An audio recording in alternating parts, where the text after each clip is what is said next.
Yasamu akwa babiem ni te kotego insuran kan no nkranhye nsamenenso odi amaye dwumade na ya hyase se bedwam de adu so no ye bedwam kase nsam no ne todwa omu bi ni akwa bi kro no bo aso dem nyame fie na nei wakokro no bo honso ye de honsam no ebebro na yakọ Nyantramor na de hye wo ho so omu kwan nyanti aban meboa won eno ne nsem bi na no pay me de bro sa Adom TV Badwam Kase wo share live on Facebook/Adom TV Extra Go TV 119 DSTV 280 ko YouTube wo search ya Adom TV Tube kwadomonline.com samno ne nsema hodo bebre nsugu ho a unya bra no watna se akenkan mididi afia amankwa tamaklo faseda mama Joy Trish wo wadaroma tade fefe eho ne free afia ne de mientie se den nsem ni kiremu no etie Ora bi esusu se wanya mfie be duasa ene ne de nyame fie eye Captain Jesus Prayer Camp ho ene wakokro no bo de apie wo ho eni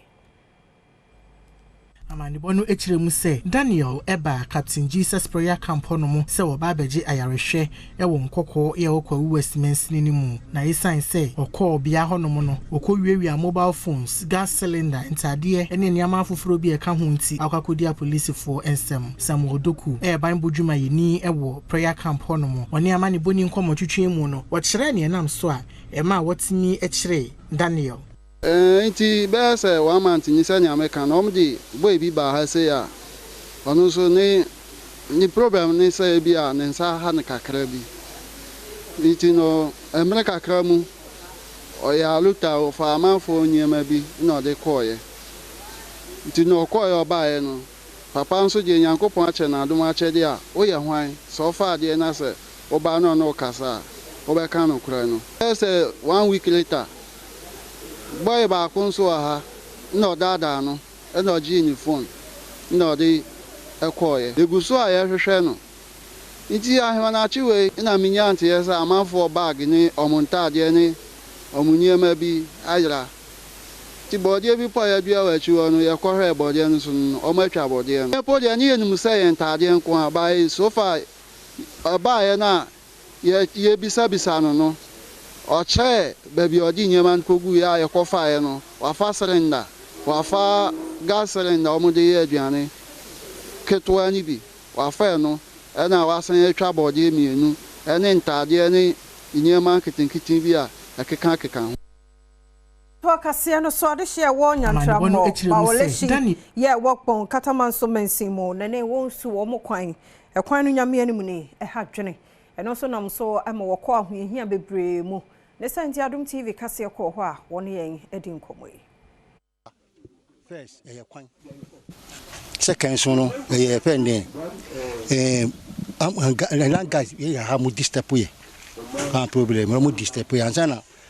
last time am crop ba ha e ba attack because it's me bi wa ha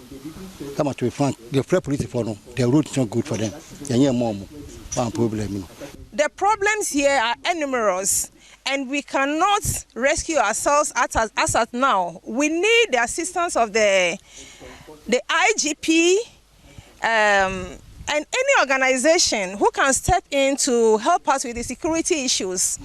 George Nwete ahingwa assembly member ewo Hebron electoral area ono so ni amani boni etwetwe nkomo no wode to nanim se ensema manfo ndi atudwa ni nyina no kure. Our main challenge is that we don't have a police post or a police station in this area. As an assembly member, I have fight for the grantors of the land to give out a space for a building of a police station. We are not getting, and these are our challenges. At the same time, because the road network too is very bad, you know, the nearby police station being Oyibi and Dodo Accra, it's so difficult for them to assess roads now. To me, very quick. To me, attend to the situation. No, so seriously, the challenge is very huge. By the Nyamimwa Eyene Kakakra.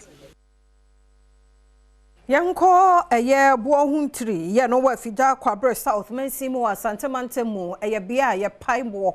ewo hopa na ade hye no se wo mo srempanifo nyumakuo no wonfa timetable mre wo mo bra wo mo pese wo mo papa abo no sabe ye betimi abo wo mo nso wo mo nsem eni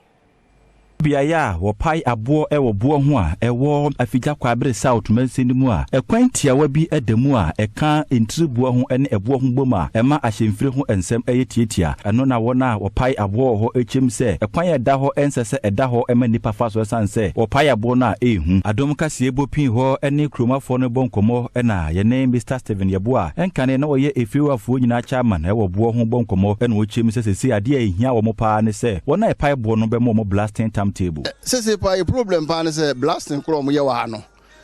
Anytime bi o mutimi ye blasting. O kwa manfo dan crack bi we tu chance na be tubuo. I think a blasting dey nke person nke ye pa dia o mo ye time o mo de be blasting. Ni ehun say roaster ni time say no be blasting. This time no so no mo blu alarms on be blasting. We ye ho we are we say e bia adwada na brada na ukwa no be blasting. Un say Adam why ready. Ye pa ya na ba ha. Nenso eche no mo kan ma na nko mo pae anke kwa underground ensese ano enye do bia beka bia na omutie omo pae emenu akra nyame nko anka me ba keto akra nke bo ne ba beku no achi adom kase ne adehie bia efa ekwan so ebo nkomo no kire wadwen sei so omo be pae abo no a omo bo salen e de esi ye ne a ye fa ha no se omo stop yen se be ya ebo no nkan yen enti enya de a aha ye fa no boni bia wo mu saa ekwan we tete kwan a da ha mo me ne boy net ye pa ne dada mu no mo pai enti se ye twam a enya hwe minim se kro bia ba bia blast wo no se ye be blast a ye blow alarm ne esi barrier na ye blast wi a na ye obi aba se almost ne dia anka beboa se kwantia ene owo nenam Adom TV Badwam kase na oguso hwe no kuma wo mrahye bedwafie mu sanka be ya mampani adoda nkwa akufu ado ambulance spare parts hu sika no entua na wo mdo ehunu ne se dwurumdie ne keta se bi wo mu pa ensem wo de tudwa eni is ebusuafo ejapade kind of arrangement. He should act promptly. 2, the minority caucus in parliament demands that President Akufo-Addo should instruct his chief of staff, the Honorable Freema Opare, to desist from mounting pressure on the ministers of health and finance to make unlawful payments to Service Ghana Auto Group Limited. I know chief of staff, she wants to be in the good book of the president. Let me help the president's daughters and their business partners. As for this one, it's the Ministry of Health statement that exposed the chief of staff. Afi wasade kokoboma mampanyini se woman into the chief of staff remorse say opare se wonya se abribia ode ohye eto aswafo sharp omden so ene sikasem so se wontua sika ma adwumakuo bia wo munim ho hwe. And we have all the NHI formula here. The health committee members are here. No approval. And chief of staff, you know that. And yet you are mounting pressure behind the scenes. We are demanding that President Akufo-Addo should instruct his chief of staff to stop this unlawful pressure on ministers. This one is Ebusuafo Investment Promotion Center, the Ghana National Chamber of Commerce and Industry, one more share.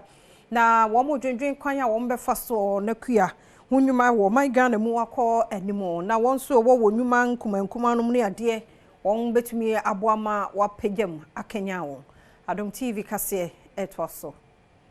ta dwumadie enyuma nketsoa ene adantemu ena ebehia ya woni multinational enterprises esi adwa akabie wonfo enso ede wano eto ankrankra ne abanyumaku awoduo emu sebayi a wobeboa ma manyi kuayensem akonkan Center Director Oda Investor Services ano Ora Edward Ashon Lati ene wonu mu ekọ dwumedi ya setwetwe nkomo ene wodi tu dwase ehu benya pa se value chain services no behemu kina ewo oman mu nkankan ene kuayefam na wo share COVID-19 yade no eba yi a enyansunsanso ewo adwuma omanfo ye ewo kuadwuma no mu a sisei ema adwuma no enkoso yenti okyerese investment promotion agencies abamu a one amano ne adwuma eku awodo no multinational companies ekabu mape akwan wodo befa so aboa otwemu a ewiemu nsakra yenso enya nsunsanso bone ewo enwuma nketwa ne adantemu so senti ekwan obefa so aboa MSMEs ene se obekyerɛkyerɛ wo mu ewiase afa na nyina sɛde won dwumadi ekɔ na aboa ama wadwuma wo ye no so etumpon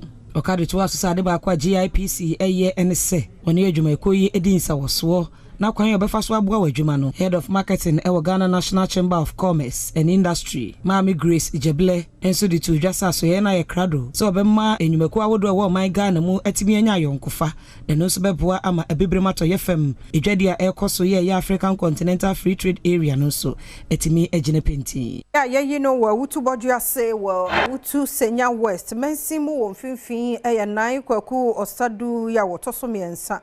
wade tuja chiremu nkabompa no wono ehia na no edenu achi de si ya men ne obi ato na no nsie do no omo hwese enyisa ne mane firi ho na nkabom ene asumdue entena ho.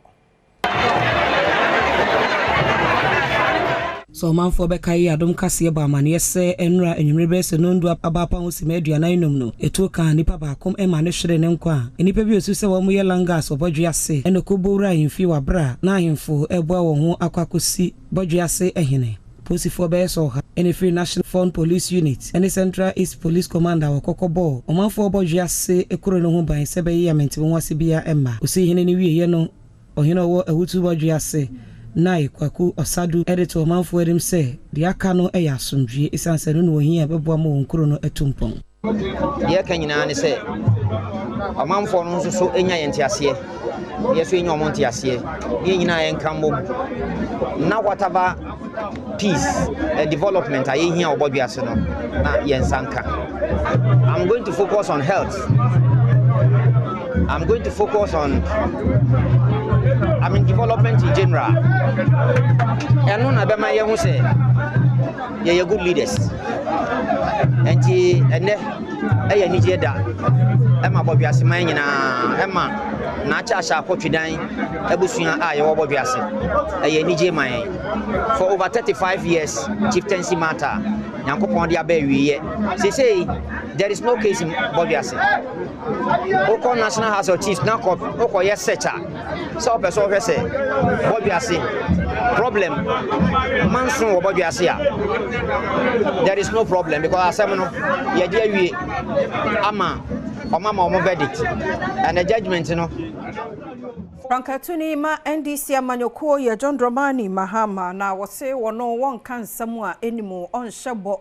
na sembie ne wo bonto a wo kan bia ya dia nyame ya dom Ghana de tumi no ehye ne nsemu a obeye no de afuto ma Ghana force wo muani na ho wo MPP Frankatuni Dr. Mahmoud Bawumia nsemu a oka ka wa oka keke ne mum onfanya adwuma Pesuaso ehwe kwan ma NDC amanyoko na chitafo ne kanema mpanyi John Dramani Mahama ebepie mu ho no mu ani nyina wode bontoa e wo mantem no emu nipa botwi ebedi wachi ya no ya woda no di nyina ekyerese wode wa hoden etai NDC amanyoko no echi Frankatuni ma amanyoko no John Dramani Mahama ene omanfo ekasa no wode tu dwase NPP aban enada ene entra obetwa kyere Ghana fo ene ma wodi nkonim na enso NDC amanyoko de enya de obetimi ayesa de biara da 7 December. You must vote for the truth. I, Wepia Mahama, I will not come and deceive you. I won't tell you I'll build one district, one factory, when I know I'm not going to build it. I won't tell you that I'm going to give every constituency $1 million when I know it's not true. I won't tell you I'm going to give every village one dam when I know it's not true. I believe that we must give our young people jobs. And wechi okade to aso say NDC aban a ebeba no ade ba ko a si wani so bebi enwuma ma bunu ranya biaye esanse bosha washa omanfo nyina eye adwuma ye a 24-hour economy national apprenticeship program eyen sise ya hodo bi a wodi bedi dwuma wa adwuma fam. We were constructing roads, we were building schools, we were building hospitals. We are going to continue to do that under a new NDC administration. But aside from building schools and hospitals and water and electricity and roads, our next priority for the next NDC government is to provide jobs, jobs, and jobs. There's a saying in English that says, "Don't give me fish, teach me how to fish, so that when I want fish, I can go and fish for myself." And so what we need to give to Maminya no so na Adom TV Badwam kase na ha ne bema kwan na no pay ye de asie ni ada wase. Emre ni ada je rade fa nkomra somdwem ne mum koso ana ne yentena wo Facebook/Adom TV Extra. And I say Go TV and DSTV ko YouTube Adom TV YouTube ubenya yen so ewo ho me nkomra ye nchakra de bon krata na de aben ne online de no wada me de to so ye basisia